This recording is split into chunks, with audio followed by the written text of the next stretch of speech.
الحمد لله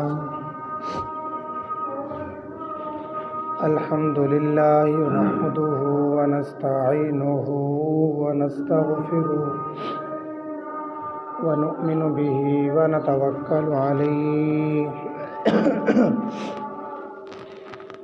ونعوذ بالله من شرور أنفسنا ومن سيئات أعمالنا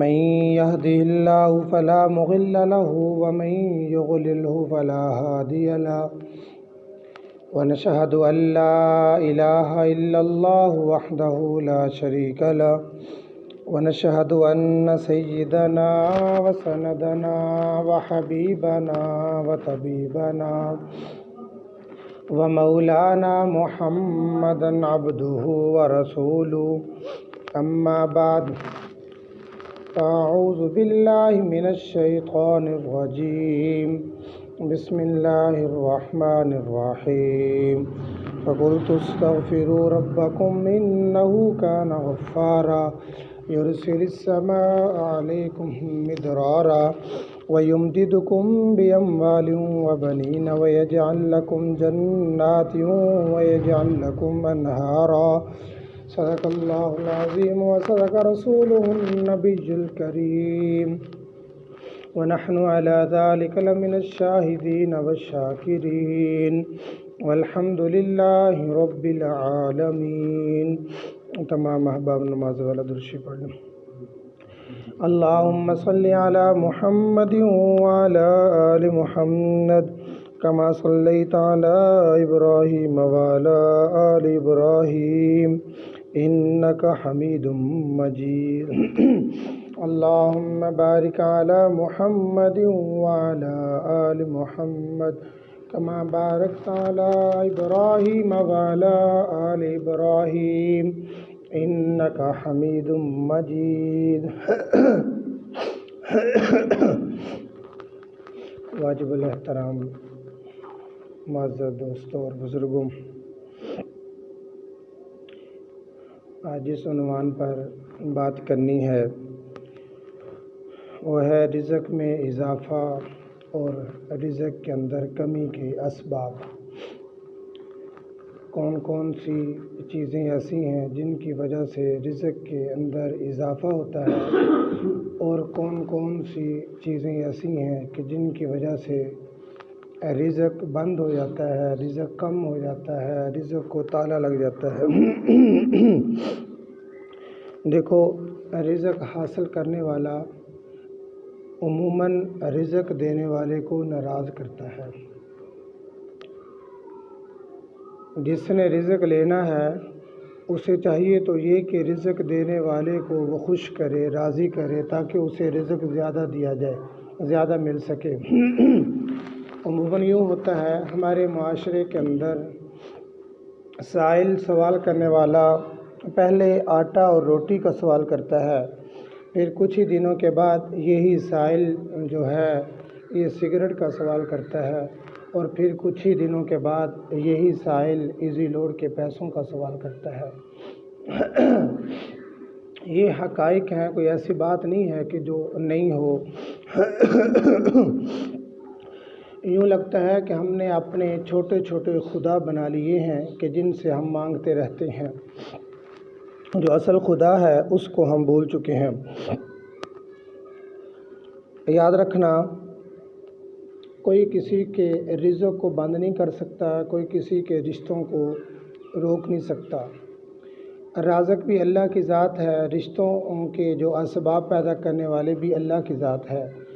ہمارے معاشرے کے اندر یوں ہوتا ہے کہ جب کسی کو تھوڑی سی پریشانی یا پھر رشتے کے اندر تھوڑی سی کوئی اللہ کی وجہ سے رکاوٹ بنتی ہے تو ہمارا جو پہلا جو یقین اور ہماری جو پہلی نظر جاتی ہے وہ جادو اور ٹونے کے اوپر جاتی ہے کہ ہمارے اوپر کسی نے جادو کر دیا ہے. یہ حقائق ہیں. لیکن یاد رکھنا، کوئی کسی کے رزق کو بند نہیں کر سکتا، کوئی کسی کے رشتے کو نہیں روک سکتا. اللہ رب العزت کی ہی ذات ہے جو رزق دینے والی، رزق لینے والی، رزق زیادہ اور رزق کم دینے والی. اور اللہ کی ہی ذات ہے جو رشتوں کے اسباب پیدا کرنے والی اور رشتوں کو روکنے والی ہے. ہاں ایک بات ہو سکتی ہے کہ کہیں ایسا نہ ہو کہ ہمارے ہی گناہ ہمارے رزق اور رشتوں کو بند کر چکے ہوں. ہاں یہ بات ہو سکتی ہے کہ ہمارے گناہوں نے ہمارے رزق اور ہمارے رشتوں کو روک دیا ہو. یہ ممکن ہے اور یہ ہو سکتا ہے. ہمیں اللہ رب العزت کی ذات کے اوپر کامل یقین رکھنا چاہیے کہ جو حال بھی آتا ہے اللہ کی طرف سے آتا ہے. بندہ بندے کے اوپر کوئی بھی حال نہیں بھیج سکتا، نہ رزق کی فراوانی، نہ رزق کی کمی، نہ رشتوں کے اسباب اور نہ ہی رشتوں کی روک تھام. کوئی بندہ کسی کے اوپر کوئی بھی حال نہیں بھیج سکتا. اللہ کی ذات ہے، اللہ ہی بھیجنے والی ذات ہے. جس حال کے اندر جس بندے کو رکھے اللہ رب العزت کو اس بات کا اختیار ہے. دیکھو دنیا دارالامتحان ہے. اس امتحان کے اندر اللہ رب العزت کی طرف سے 8 قسم کے حالات ہر بندے کے اوپر تقریباً آتے جاتے رہتے ہیں. نمبر 1 خوشی اور نمبر 2 غمی. خوشی کبھی آ جاتی ہے، کبھی غمی آ جاتی ہے. اصل کے اندر اللہ رب العزت آزمانا یہ چاہتا ہے کہ میرا بندہ خوشی میں کیا کرتا ہے اور میرا بندہ غمی میں کیا کرتا ہے. کبھی تنگی آ جاتی ہے اور کبھی فراخی آ جاتی ہے، کبھی رزق کے اندر وسعت اور کبھی رزق کے اندر کمی. اصل کے اندر اللہ رب العزت یہ جاننا چاہتا ہے کہ میرا بندہ رزق کی فراوانی کے اندر کیا کرتا ہے اور رزق کی تنگی کی صورت کے اندر میرا بندہ کیا کرتا ہے. اور اسی طرح کبھی بیماری آ جاتی ہے اور کبھی صحت آ جاتی ہے.